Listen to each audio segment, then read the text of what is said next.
Au programme de ce vendredi 12 janvier, la Toyota GR Yaris se refait une beauté, Lexus nous vend du rêve, le Nissan Ariya devient sportif, la Bugatti Chiron c'est bientôt de l'histoire ancienne, nouveau record de vente pour Rolls-Royce, le point sur le Dakar et Pierre-Louis Loubet de retour en WRC2.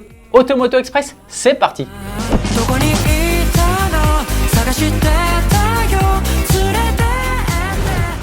On s'envole tout de suite au Japon pour le Tokyo Auto Salon, salon où tous les préparateurs japonais sont présents. Liberty Walk a notamment dévoilé une Countach bien méchante avec un kit white body. Les constructeurs en profitent aussi pour dévoiler des nouveautés.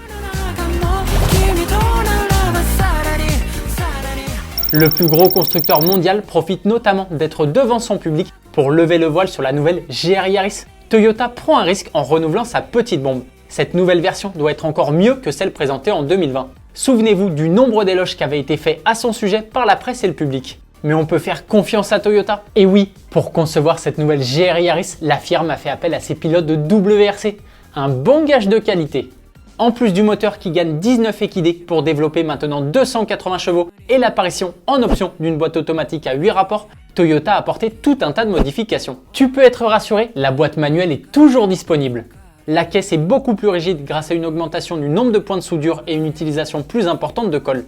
Les suspensions sont plus fermes et la fixation des amortisseurs a été renforcée. La marque a aussi complètement revu l'habitacle de la GR Yaris avec une inspiration course.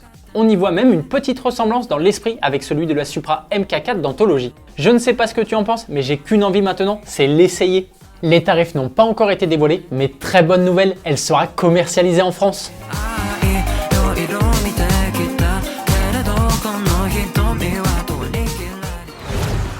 Un concept car de 305 chevaux chez Lexus. La marque haut de gamme du groupe Toyota a fait le choix en transformant son petit SUV, le LBX, en un concept car sportif axé sur le plaisir de conduite. Sous son capot, on retrouve exactement le même moteur que la GR Corolla. Ce LBX concept développe donc 305 chevaux distribués sur les 4 roues. Lexus ne s'est pas contenté de lui offrir un moteur puissant. Vraiment pas même. Le châssis, les suspensions, les pneus et même la carrosserie ont été retravaillés. Le tout mijoté par Akio Toyoda en personne, président de Toyota mais aussi fan de voitures sportives. Ce concept porte donc son surnom Morizo. On espère maintenant que ce concept devienne un véhicule de série. Le Nissan Ariya devient sportif. À Tokyo, la firme japonaise surprend son monde en présentant l'Ariya Nismo. Oui, tu as bien entendu, l'Ariya, le premier SUV électrique de Nissan, s'offre 2 versions sportives. C'est assez étonnant, surtout que lors de son essai, Jérôme Chon, journaliste pour Automoto, avait trouvé qu'il dégageait beaucoup de sérénité et avait relevé le côté zen de son habitacle. L'Ariya Nismo ne devient pas une vraie sportive pour autant. Les versions e-Force de base développent 306 et 394 chevaux. Et les versions Nismo 367 et 435. Le constructeur a quand même retravaillé le châssis, la réponse à l'accélérateur et le son à l'échappement. Le look aussi a été revu. Pour l'instant, on ne sait pas si le Nissan Ariya Nismo sera vendu en France.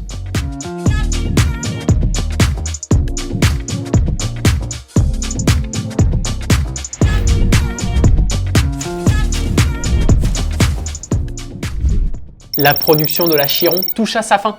Cette semaine, Bugatti a livré à un client canadien la toute dernière Chiron standard de l'histoire. Autrement dit, celle propulsée par le W16 de 1500 chevaux. C'est une première étape avant la fin définitive de la production de l'hypercar française qui sera prononcée dans quelques mois. Selon Bugatti, il reste encore quelques exemplaires de dérivés de Chiron ainsi que des bolides et des W16 Mistral à produire. Cette dernière Chiron standard a été entièrement personnalisée, comme quasiment toutes les hypercars par son propriétaire. Elle se démarque par sa robe noire, rehaussée par quelques touches de cuivre sur les jantes, les arches latérales et l'arête dorsale.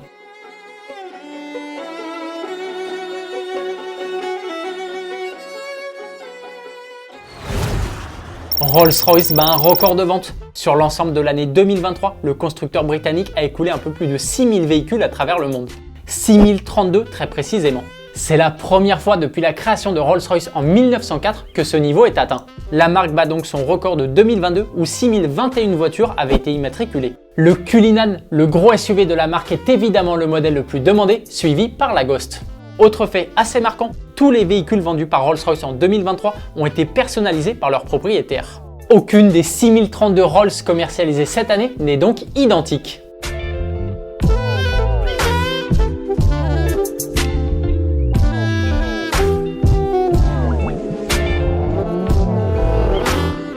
Dakar, les Français aux avant-postes. Tous les pilotes qui participent au Dakar 2024 ont déjà parcouru plus de 2300 km de spécial dans le désert saoudien.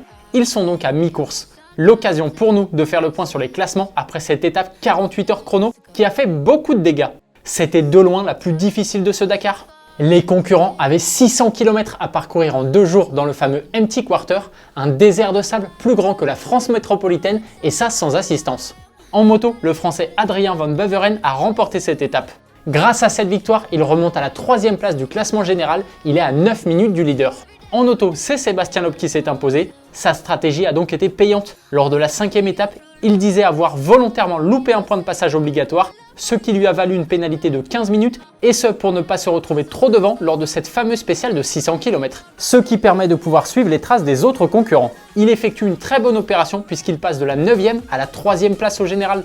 Il est quand même à 30 minutes de Carlos Sainz, le leader, qui fêtera en avril ses 62 ans.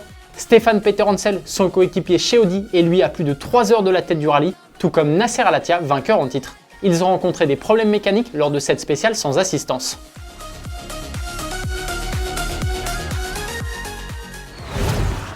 Après 4 saisons un peu difficiles en WRC, Pierre-Louis Loubet a annoncé qu'il a trouvé un baquet en WRC2 pour la saison 2024.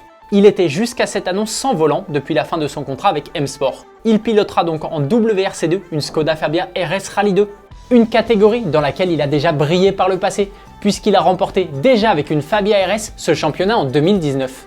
Espérons pour lui que cette saison dans l'antichambre du WRC lui permette de renouer avec la victoire et de remonter dans la catégorie reine du rallye.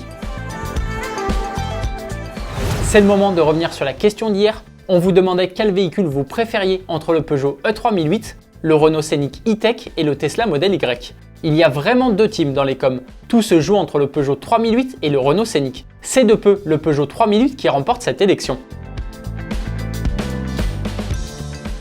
Automoto Express, c'est déjà fini pour aujourd'hui. Je te donne rendez-vous dimanche à 10h05 sur TF1 pour Automoto et lundi pour un nouvel épisode. Bonne soirée, bon week-end, allez ciao!